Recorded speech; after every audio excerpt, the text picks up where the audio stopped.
என்னுடைய நண்பர் அப்படின்னு சொல்லிக்கிட்டு நான் ரொம்ப பிரியப்படுற திருடன் மணியம் பிள்ளைன்னு ஒருத்தருக்கிறார் கேரளாவில் கொல்லத்தில் இன்னும் இருக்கார்.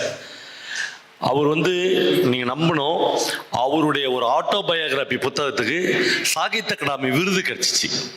இங்க இருக்கிற இலக்கிய நண்பர்கள்லாம் கிடைக்கும் தெரியும்.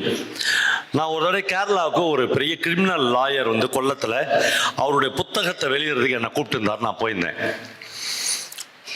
கவர்மெண்ட் கெஸ்ட் ஹவுஸில் எனக்கு ரூம் போட்டிருந்தாங்க. நான் திருடன் மணியம் பிள்ளைக்கு ஃபோன் பண்ணி அந்த கெஸ்ட் ஹவுஸ் வர சொல்லியிருந்தேன். அவர் வந்திருந்தார். இந்த லாயர் அவர் குடும்பத்தோடு வரவேற்கிறதுக்கு என்ன வந்திருந்தார். வந்தோடனே நான் அவருக்கு இன்ட்ரடியூஸ் பண்ணேன். சுரேஷ், இவர் திருடன் மணியம் பிள்ளைன்னு. அவருக்கு ஹார்ட் அட்டாக்கே வந்துச்சு.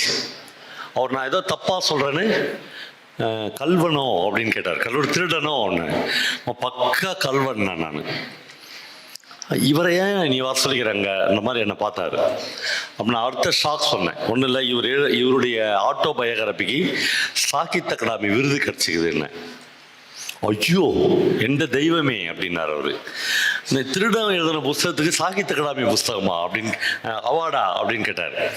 எப்பயுமே நண்பர்களை நான் இன்றைக்கு ஒரே ஒரு விஷயம் சொல்கிறேன்.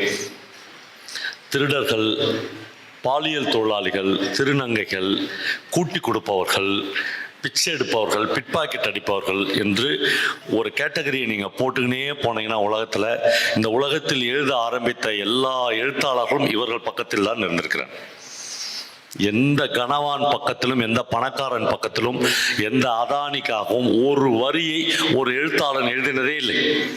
அப்படி எழுதினவன் எவனும் எழுத்தாளனாக இருக்கவே முடியாது. இந்த பாவப்பட்ட அல்லது பாவப்பட்டதாக அறியப்பட்ட, என்ன சார் நீங்க பேசுறதே ரொம்ப தப்பா, ஒரு திருடன் கூட ஒரு எழுத்தாளன் இருக்க முடியுமா அப்படின்னு நீங்க கேட்டீங்கன்னா, அதான் அவன் ஏன் திருடன் ஆனான் அப்படி நிறைய அதுக்குள்ள பெரிய விவாதங்களையும் தர்க்கங்களையும் எழுத்தாளன் ஒரு நாளும் உங்களுக்கு உருவாக்கி கொண்டே இருக்கிறார்.